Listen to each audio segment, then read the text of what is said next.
Asthma বা শ্বাসকষ্ট weather change হলেই দেখবেন যে আমাদের অনেকেরই শ্বাস নিতে কষ্ট হয়। খুব ছোট ছোট করে দীর্ঘ সময় ধরে শ্বাস নেওয়া বা খুব র্যাপিড একটা নিঃশ্বাস নেওয়ার এই যে একটা কষ্ট, যে সময়ে সে দমটা নিতে পারছে না, আমার মনে হয় এর থেকে ডেঞ্জারাস কষ্ট আর হতেই পারে না।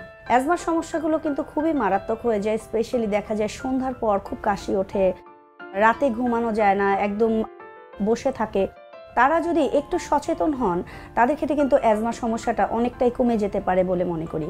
যারা অ্যাজমার মেডিসিন নিচ্ছেন তারা তো মেডিসিন নিচ্ছেনই, তার সাথে কিছু লাইফস্টাইলও পরিবর্তন করতে হবে। অ্যাজমাকে যদি আপনি কন্ট্রোল করতে চান তাহলে সবার আগে কন্ট্রোল করতে হবে আপনার ওজনকে। ওজন যদি বেড়ে যায়, ওবেস যারা দেখবেন তাদের এমনিতেও শ্বাসকষ্ট হওয়ার একটা ঝুঁকি থাকে, তার সাথে যদি থাকে অ্যাজমার কোনো সমস্যা, সেক্ষেত্রে তার কথাই নেই। তো অ্যাজমার সমস্যা যদি আপনি কমাতে চান তাহলে আপনার ওজন রিডাকশনের জন্য মনে রাখতে হবে যে যেহেতু অনেক বেশি হাঁটলে বা পরিশ্রম করলে আপনার অ্যাজমাটা আরও বেড়ে যেতে পারে। সো ওটাকে একটু ডিভাইড করে করে আপনি কিন্তু লাইফস্টাইলটাকে ঠিক করে, ফুড হ্যাবিটটাকে ঠিক করে আপনি কিন্তু অ্যাজমার জন্য আপনার পুরো ওজনটাকে কন্ট্রোল করে নিতে পারেন। যারা একটু ফ্যাটি ফুড খেতে পছন্দ করেন, ফাস্ট ফুড খেতে পছন্দ করেন, তারা কিন্তু স্যাচুরেটেড ফ্যাটটাই বেশি ইনটেক করছেন এবং দেখবেন যে সালফাইড নামে প্রিজারভেটিভ হিসেবে ব্যবহার করি, এটি কিন্তু অ্যাজমা পেশেন্টের জন্য বেশ হার্মফুল। যে কোনো খাবার যদি আমরা প্রিজার্ভ করার জন্য বা ready to it, ready to cook এই ধরনের খাবারগুলো যদি আমরা বেশি নেই তাহলে কিন্তু এই সালফাইডটা কিন্তু আমাদের বডিতে বেশি ইনটেক হয়ে যায়।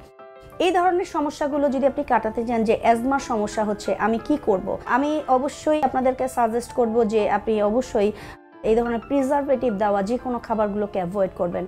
এই খাবারগুলোতে কিন্তু প্রচুর এনার্জি বা ক্যালোরির পরিমাণও থাকে। এছাড়া আপনার ওজন বাড়াতে এবং আপনার অ্যাজমা বা কাশির সমস্যাটাকে নিয়ন্ত্রণ করতেও কিন্তু এটি বেশ হেল্প করে। অনেকেরই একটা অভ্যাস থাকে যে আমি একটু ঠান্ডা কিছু খেতে পছন্দ করি।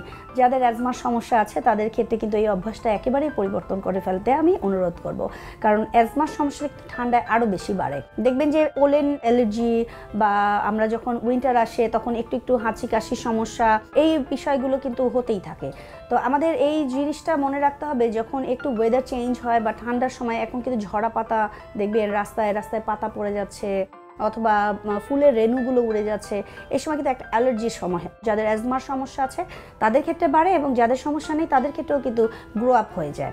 তো অ্যালার্জেটিক যে বিষয়গুলো থাকবে, অ্যাজমার সমস্যা থাকলে এই অ্যালার্জেটিক বিষয়টি কিন্তু মাথায় রাখতে হবে যে আমার যে অ্যালার্জি আছে আমি টোটাল অ্যালার্জেটিক যে কোনো বিষয়গুলো মাথায় রেখে আমার লাইফস্টাইলটাকে মডিফাই করব। যারা অ্যালার্জেটিক সমস্যায় আছেন তাদেরকে মাথায় রাখতে হবে যে কোন কোন খাবারে আপনার অ্যালার্জি আছে। স্পেশালি শ্রিম্প মানে চিংড়ি মাছ, সেটা আপনার ক্যান্ডো হতে পারে অথবা আপনার র হতে পারে। অনেক ক্ষেত্রে কিন্তু অ্যালার্জি বাড়াতে বা অ্যাজমার সমস্যা বাড়াতে কিন্তু বেশ হেল্প করে।